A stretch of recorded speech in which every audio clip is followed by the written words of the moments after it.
everybody, I'm Simon. Solomon's Tales number 6. I won't bother catch up, just again watch those videos before. Number 5 was, well, we finished off at Solomon was just had an evening with the twins, and it's time to move on from Bangkok. So he's been in Thailand, what, 3 or 4 days? He's checked out Dynasty Inn, hotel, whatever it's called. Where's he going? North, south, east or west? North, Chiang Mai, Udon Thani, Khon Kaen. There's not a lot of bars and girls up that part of the country. This holiday, remember, he wants to be different and get Thailand right out of his system. If he goes over to the west, what's over there? Oh, Kanchanaburi, bridge over Iroquois, not much over there. If he goes east, he's got Pattaya, and down below that, Koh Samet, Koh Chang. He's done Pattaya 2 times, so no, it's got to be south.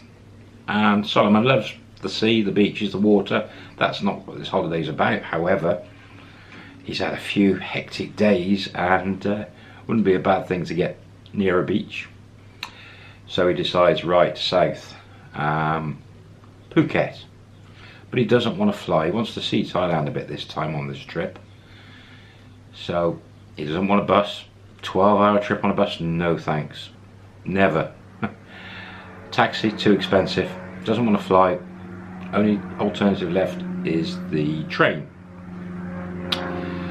So, hails a taxi, aircon, taxi meter, and says to the driver, train station. Looks like there's possibly 2 stations in Bangkok, one for the lines going all over the place and one going south. So he says he's going to Phuket or that direction. The driver, okay, understands. Heads off to the station. About 30 minutes in the traffic. Station's over near Chinatown. Doesn't know train times or where the trains go. Solomon knows there's a train that goes south. He's seen it on the maps. Anyway, he gets over to the station, goes in and starts looking at the maps. There's a line that goes all the way down from Bangkok, and the nearest station will be Sirattani. From there you can head over to Samui or cross country to Phuket, Krabi. So he thinks, right, checks trains, 45 minutes, trains going, fantastic. Goes to the ticket office, several choices of seat, and the prices are sort of 300 baht to 1,000 baht, so picks the best one. It says first class. He's never been on a train in Thailand before. Thinks, okay, it's going to be quite a nice seat, we'll have the first class. Pays the money. Into the station, there's a little cafe there. He thinks, I'll have a bit of breakfast. Off he goes, has breakfast. Then finds his train, it's sat there, and he boards, and he's got a seat number, and he walks down this train and keeps walking, and he finds his seat, which is like, on the one side is 2 seats, a table and 2 seats opposite, and on his side is a single seat, a gap and another single seat.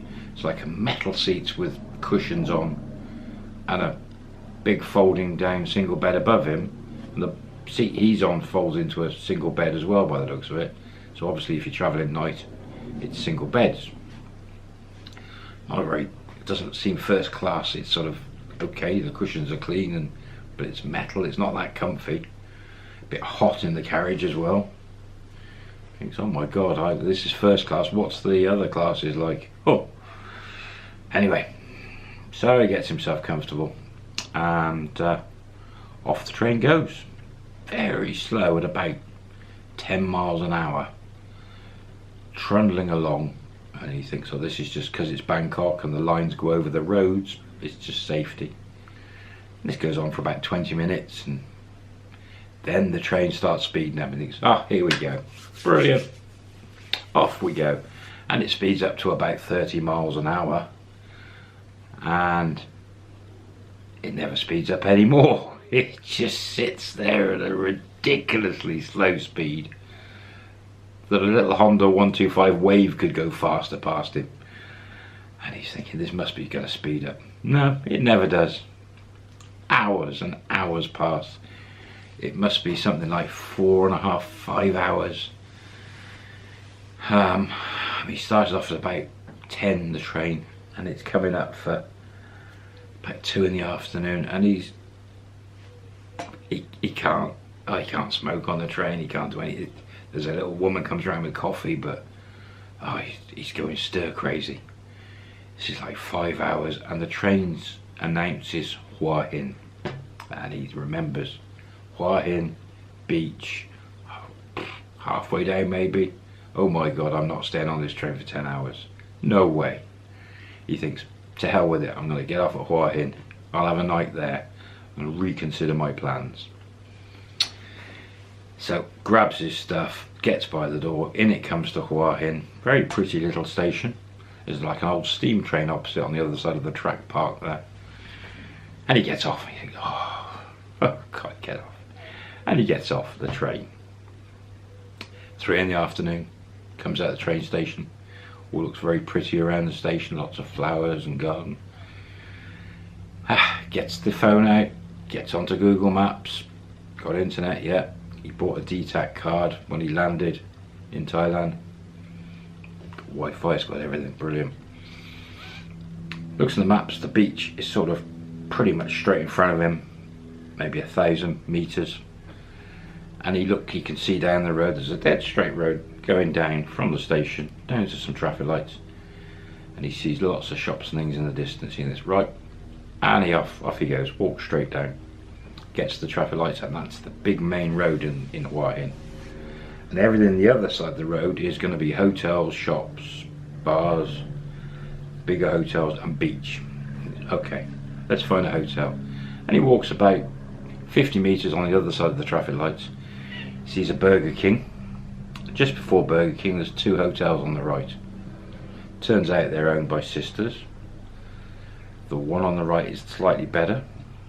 He walks into that one. Jed Pinong it's called. And they've got about 30 rooms upstairs, but they show him, the receptionist shows him the pool.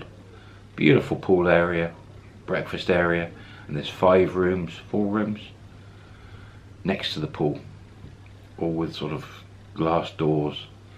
And he's, how much of one of those? Have you got one? Yes. It's about 1,000 baht a night. I'll have one of those. One night. We'll see.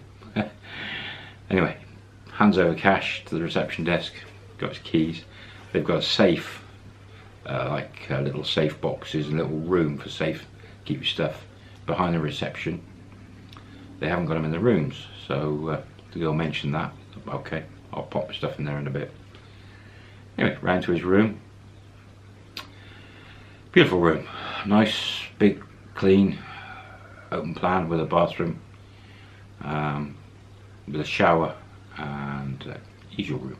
Very nice and clean. Right next to the swimming pool. Got a little table and chairs outside the room and a little balustrade there, and then path and the pool. And breakfast is 20 meters away for the next morning. That included breakfast, that 1,000 baht as well, so very good. And as he came around, there's 2 girls in the breakfast area. One was quite tall, jet black hair, long, but she looked like different. She looked like a girl from Laos or maybe Cambodia. Very pretty. And the other girl, smaller, blonde streaky hair, little more shapely, pretty cheeky little grin. They wave and say hello when he comes in. Okay. Anyway, checks into his room. He needs some food. He saw the Burger King. I'm gonna have a Burger King. Get some substance inside him. So throws his stuff in the room, back round reception, puts all his stuff in the safe, passport, spare money things, cards, and throws his phone in there. I'm not gonna need the phone. I'll find my way around this place. We won't use Google. Explore the old-fashioned way. Keeps about 5,000 baht in his pocket. Throws the keys at reception. Steps 20 meters, Burger King, has some food. And then Burger King, there was a map on the wall of Hua Hin anyway, so he has a quick study. and he's only a couple of 100 meters from the beach. Now, he's never been to Hua Hin before. It's by car it's about 3 hours south of Bangkok, so it's on the western side peninsula of Thailand. The water is going to be the bay, it's not the Indian Ocean side, and quite a busy town, a lot of people, a lot of golf courses there, international golf courses and shopping malls, but he'd not really done any research on it, so okay, gonna have a night here, let's see if there's bars and things and we'll see what happens. As his Burger King comes out the door, to the right in the distance, literally 200-300 meters, you can see just about make out between the little market stalls and tuk-tuks and some water. So he heads down there, and there's a pedestrian bit goes down underneath a bit of an archway. There's some toilets there onto the beach. Not a bad little beach. It's not white sand, but it's nice. And all the way along the beach are the umbrellas and the deck chairs, and behind each section is like little restaurants. So there's strips of people who've got a little cafe restaurant, a strip of chairs with umbrellas, and then the water. And there's maybe 50 of those all the way along. So he heads off. On his right he notices the Hilton Hotel, and he can see over the wall, nice big swimming pool. But that's about 5,000-6,000 baht a night. But he can see it. He heads the other way towards town, walks along the beach. Beautiful walk, everyone's friendly. Obviously they want him to stop and eat with them, but he keeps on walking. And the beach, this path goes all the way round and up some steps, and there's this little bit of a Chinese temple on the top. Very nice.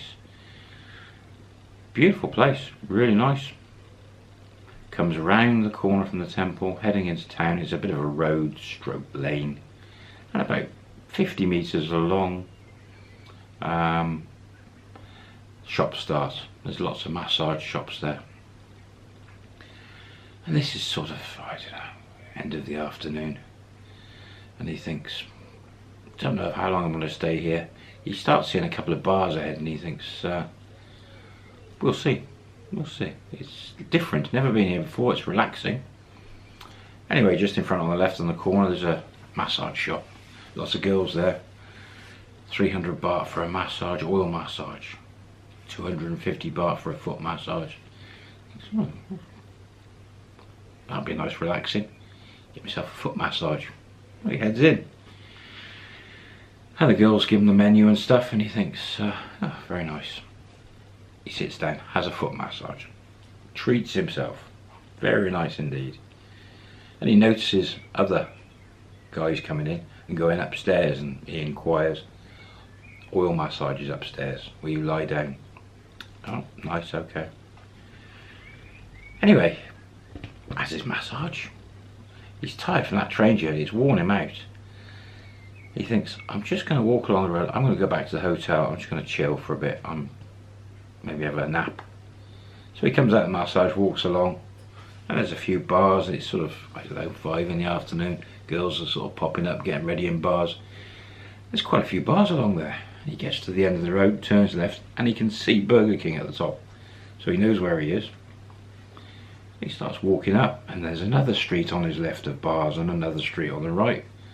He didn't realise there were so many bars here. Quite a few girls milling around. And lots of little Thai restaurants and food on the street, and on the side of the street little cafes. Looks fantastic, really good.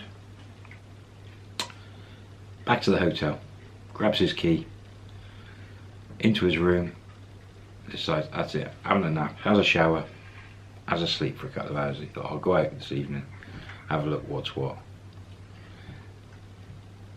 As a kip. And there he is in Hua Hin. Nothing exciting happened. And I've been talking for so long. Oh dear. There's a knock on his door, and he opens the door, and it's the girl from the sort of breakfast area, the little cheeky one, with a towel. They hadn't put a towel in his room for if he wanted to swim or anything. And she passed him the towel and he's thank you very much, and she gave him a big smile and winks at him, and then places something on top of the towel and turns around and walks off. And he closes the door, comes in, looks at the towel, and on top's a little bit of paper with a phone number on it. He thinks, what? That girl's just given me her phone number. What's this all about? I'll have to leave it there, guys. Oh well. Phone number. Cheeky little girl. First night in Hawaiian. Interesting. I'll see you soon.